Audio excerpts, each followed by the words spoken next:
ꯃꯐꯝ ꯈꯪꯗꯅ ꯂꯩꯔꯤꯕ ꯂꯥꯏꯁ꯭ꯔꯝ ꯀꯃꯜ ꯕꯥꯕꯨꯒꯤ ꯔꯤꯄꯣꯔꯠ ꯑꯃ ꯉꯁꯤ ꯑꯌꯨꯛ ꯄꯨꯡ 11 ꯐꯥꯎꯕꯒꯤ ꯃꯅꯨꯡꯗ ꯄꯤꯒꯅꯤ ꯍꯥꯏꯅ ꯂꯩꯃꯈꯣꯡꯗ ꯂꯩꯕ ꯏꯟꯗꯤꯌꯟ ꯑꯥꯔꯃꯤꯒꯤ ꯃꯀꯣꯛ ꯊꯣꯡꯕ ꯑꯣꯐꯤꯁꯔꯁꯤꯡꯅ ꯊꯥꯖꯕ ꯄꯤꯔꯛꯂꯕꯁꯨ ꯅꯨꯃꯤꯠ ꯌꯨꯡꯕ ꯃꯇꯨꯡ ꯄꯨꯡ 3 ꯐꯥꯎꯕ ꯋꯥꯐꯝ ꯑꯃꯠꯇ ꯐꯣꯡꯗꯣꯔꯛꯇꯕꯗꯒꯤ ꯈꯣꯏꯁꯥꯎꯅꯔꯕ ꯃꯤꯌꯥꯝꯅ ꯏꯟꯗꯤꯌꯟ ꯑꯥꯔꯃꯤꯒꯤ ꯕꯥꯔꯕ ꯋꯥꯌꯔ ꯐꯦꯟꯁꯤꯡ ꯅꯝꯈꯥꯏꯔꯒ ꯂꯩꯃꯈꯣꯡ ꯑꯥꯔꯃꯤ ꯇꯝꯅ ꯆꯪꯁꯤꯟꯅꯕ ꯍꯣꯠꯅꯔꯛꯄꯗꯒꯤ ꯆꯥꯎꯅ ꯃꯨꯛꯅꯕ ꯊꯣꯛꯈ꯭ꯔꯦ꯫ ꯊꯧꯗꯣꯛ ꯊꯣꯛꯐꯝꯗꯒꯤ ꯐꯪꯕ ꯄꯥꯎ ꯑꯃꯅ ꯍꯥꯏ ꯏꯟꯗꯤꯌꯟ ꯑꯥꯔꯃꯤꯒꯤ ꯃꯀꯣꯛ ꯊꯣꯡꯕ ꯑꯣꯐꯤꯁꯔꯁꯤꯡꯅ ꯉꯁꯤ ꯑꯌꯨꯛ ꯄꯨꯡ 11 ꯐꯥꯎꯕꯒꯤ ꯃꯅꯨꯡꯗ ꯃꯐꯝ ꯈꯪꯗꯅ ꯂꯩꯔꯤꯕ ꯂꯥꯏꯁ꯭ꯔꯝ ꯀꯃꯜ ꯕꯥꯕꯨꯒꯤ ꯔꯤꯄꯣꯔꯠ ꯑꯃ JACꯗ ꯄꯤꯒꯅꯤ ꯍꯥꯏꯅ ꯊꯥꯖꯕ ꯄꯤꯔꯛꯈꯤ꯫ ꯊꯥꯖꯕ ꯄꯤꯔꯛꯈꯤꯕ ꯑꯗꯨꯒꯤ ꯃꯇꯨꯡ ꯏꯟꯅ ꯀꯥꯟꯇꯣ ꯁꯥꯕꯜꯗꯁꯨ ꯃꯤꯌꯥꯝꯒꯤ ꯑꯣꯏꯕ ꯃꯤꯐꯝ ꯑꯃ ꯄꯥꯡꯊꯣꯛꯈꯤ꯫ ꯉꯁꯤ ꯅꯨꯃꯤꯠ ꯌꯨꯡꯕ ꯃꯇꯨꯡ ꯄꯨꯡ 3 ꯈꯔ ꯍꯦꯜꯂꯛꯂꯕ ꯐꯥꯎꯕ ꯏꯟꯗꯤꯌꯟ ꯑꯥꯔꯃꯤꯒꯤ ꯃꯥꯏꯀꯩꯗꯒꯤ ꯋꯥꯐꯝ ꯑꯃꯠꯇ ꯊꯝꯂꯛꯇꯕꯗꯒꯤ ꯈꯣꯏꯁꯥꯎꯅꯔꯕ ꯃꯤꯌꯥꯝ ꯑꯗꯨ ꯕꯥꯔꯕ ꯋꯥꯌꯔꯒꯤ ꯕꯦꯔꯤꯀꯦꯗꯁꯤꯡ ꯅꯝꯈꯥꯏꯔꯒ ꯂꯩꯃꯈꯣꯡ ꯑꯥꯔꯃꯤ ꯇꯝꯅ ꯆꯪꯁꯤꯟꯅꯕ ꯍꯣꯠꯅꯈꯤ꯫ ꯏꯟꯗꯤꯌꯟ ꯑꯥꯔꯃꯤꯒꯤ ꯃꯥꯏꯀꯩꯗꯒꯤꯁꯨ ꯑꯊꯤꯡꯕ ꯄꯤꯕꯗꯒꯤ ꯅꯥꯀꯜ ꯑꯅꯤꯒꯤ ꯃꯔꯛꯇ ꯆꯥꯎꯅ ꯃꯨꯛꯅꯕ ꯊꯣꯛꯈꯤ꯫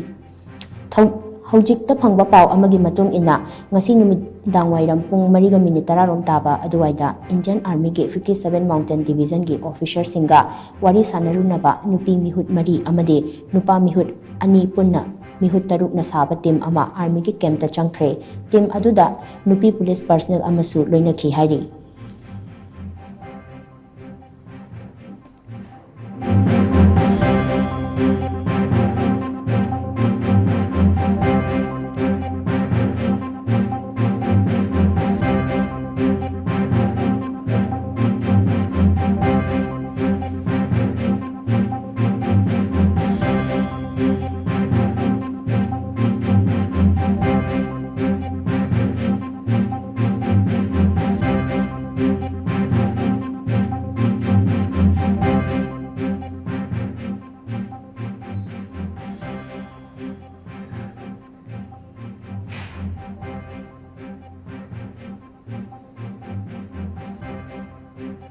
क्या कर रहे हैं सर आप लोग? क्या है फौजी का मतलब क्या? यूनिफॉर्म का क्या नक्शा है ये?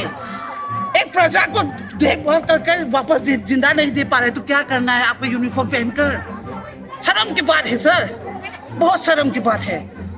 वो फाइट के लिए चला गया अलग बात है, डू एंड डाई वो तो एक्सेप्ट करता हूँ हम लोग, वो भी नहीं है ना। सिर्फ अपनी कंपनी के अंदर काम करने के लिए बंदा अभी वापस नहीं आ रहा है। 6 दिन आप लोग कुछ नहीं कर पा रहे, रिपोर्ट भी नहीं दे पा रहे, तो क्या है आपका यूनिफॉर्म पहनने का?